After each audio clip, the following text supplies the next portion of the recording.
तो hello friends, कैसे हो आप? आई होप सब बढ़िया होंगे। तो दोस्तों, आज मैं जो आपके लिए कहानी लेकर आया हूँ ये राजेश नाम के एक बंदे की है जो किसी कंपनी में ऑपरेटर का काम करता था।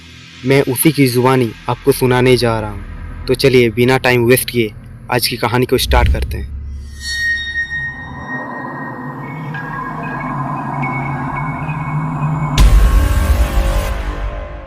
दोस्तों, मैं हिंदुस्तान यूनिलीवर कंपनी में ऑपरेटर का काम करता था।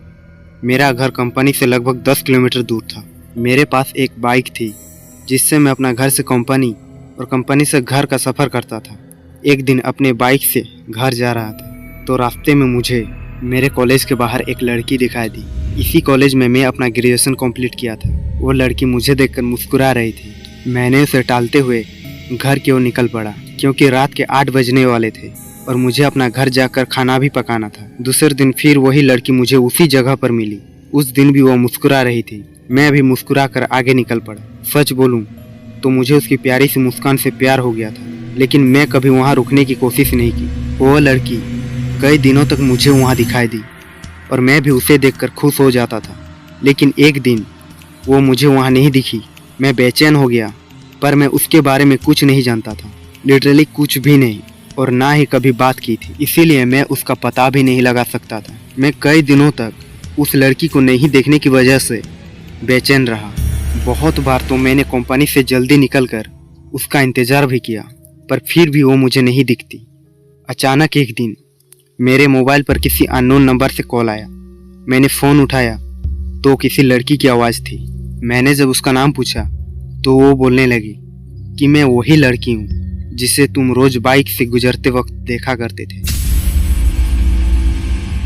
मैं एकदम शॉक्ड हो गया और सोचा कि इसके पास मेरा नंबर कैसे आया और ये मेरे से बात क्यों कर रही है। लेकिन मैं उसकी मीठी और प्यारी प्यारी बातों में खो गया था। एक दिन उसने मुझे कॉलेज के बाहर मिलने के लिए बुलाया। मैं और मेरा दोस्त हम दोनों बाइक में उससे मिलने के लिए गए। क्योंकि मैं कभी पहले उससे मिला नहीं था तो इसीलिए थोड़ा सा घबराया हुआ था।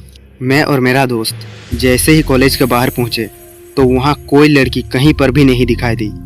मैंने काफ़ी कॉल लगाया लेकिन फ़ोन स्विच ऑफ आ रहा था। मैं घर लौट गया और जैसे ही घर में घुसे उसी टाइम उसका कॉल आया। तो मैंने गुस्से से बोला कि हम वहां पर तुम्हारा इंतज़ार कर रहे थे, तुम क्यों नहीं आई?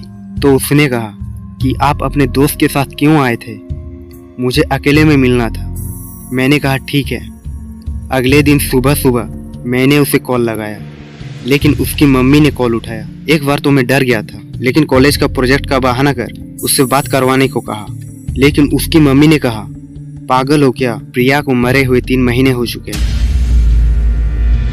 ये सुनकर भाई मैं लिटरली दंग रह गया था, एकदम फ्रीज हो गया था और मेरे हाथ से मोबाइल छूट गया एंड मैं बुरी तरह कांपने लगा। मैंने सोचा जिस लड़की को मैं देखता था, जिससे मैं बात करता था, क्या वो एक आत्मा थी?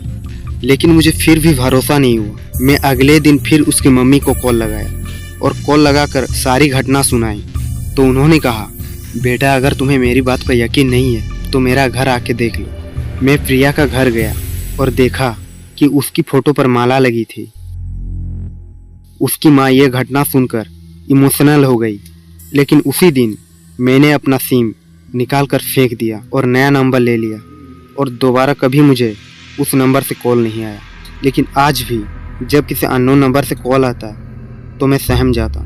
आई होप आज की कहानी आपको पसंद आई है, और अगर पसंद आई है तो क्या कर रही हो यार, जल्दी जाके लाइक करो और अपने फ्रेंड्स को शेयर करो जो ऐसी कहानी सुनना पसंद करते हैं। तो चलिए मिलते हैं नेक्स्ट वीडियो में नया किसी कहानी के साथ।